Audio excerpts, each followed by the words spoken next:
Hello Aries, and thank you for joining me for your monthly forecast for February.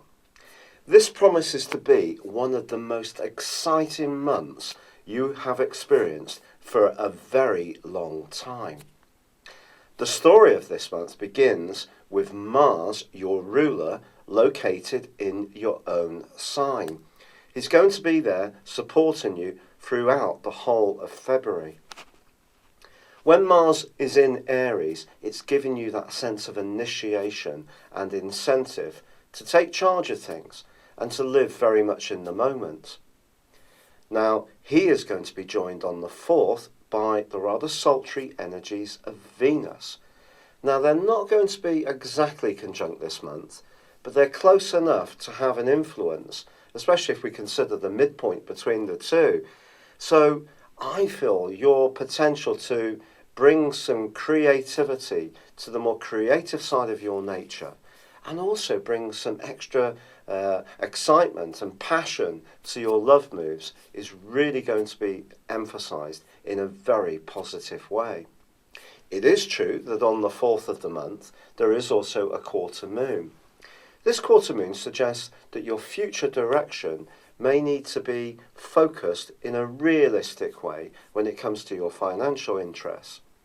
There may be something or someone who's really exciting you, and I can understand this completely because from the 7th, when Mercury also moves into Aquarius but forges from the 12th through to the 20th, an amazing link to Mars, your connection to others are really going to be potentially very exciting. But I feel that what this quarter moon is saying is that the preamp to this is that you still need to be discriminating about the company that you're keeping, because sometimes your values may not always mesh quite so closely with those of other people.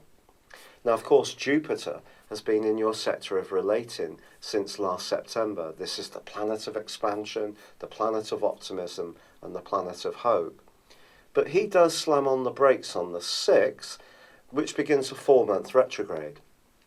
I want to stress that this doesn't mean to say that your relationships are going to become unlucky.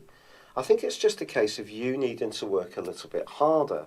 Actually, Jupiter forges a tremendous series of connections this month, not just to Saturn, which is a very steadying influence for you in terms of knowledge and contracts, but also with Uranus, that very, very unpredictable influence that's been making its way through your sign for some years now. Now, Uranus is going to be broadly squaring up with Pluto again this month, like it did in January, and like it had done much more ferociously up until last March for the 3 previous years.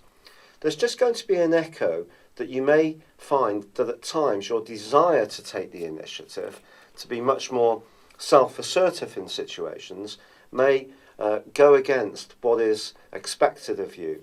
And I do feel by the 18th, when the Sun moves into the sign of Pisces, that you can't necessarily just automatically accept that your networking abilities and your talent for getting along with different types of people is always going to work for you. You need to be mindful of those expectations, and if you are being more inventive, which is very possible from the 20th through to the 26th, when Mars goes alongside Uranus, at that point, your desire to be a free spirit is going to be hugely powerful.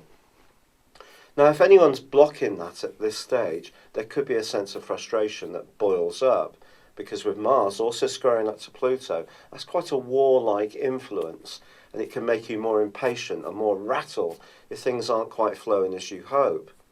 But try to step back a little bit in this last phase of the month, because of course there is a thrilling lunar eclipse on the 11th of this month, which can be wonderful for you in the following 6 months as far as your relationships, your romantic interactions are concerned. It can create a real sense of possibility. But by the 26th, we do have the solar eclipse, and this is in a much more peaceful area, but a much more reflective one. Now, eclipses work in pairs. This isn't always appreciated. So in one context, you've got the 5th house eclipse, which is asking you to really show who you are to the full, yet the solar eclipse is very much to do with hidden things and the less obvious side of life. It's possible, therefore, especially once Mercury moves just towards the end of the month, also into Pisces, where it's both in detriment and in full, and goes into opposition with the North Node in Virgo, that suddenly all the impetus and momentum that you had earlier in the month could just tail off. But you need to still continue to think big and strategically. And because you've got that collection of energy between Saturn, Jupiter and Uranus, and also the new moon, that is all so beautifully poised for you. If you do find yourself just pausing a little bit around some avenues that you're pursuing, or some relationships, it's not a time for panic or to be disillusioned. It's just that. It's just a pause, just to sort things out a little bit and refocus yourself on the things that are really important. Because the excitement that is going to mount this month is going to be huge and provide a backdrop for you for the following half year, which could be really incredibly intriguing. It's been a real pleasure being with you. Thank you for joining me. Good luck and goodbye for now.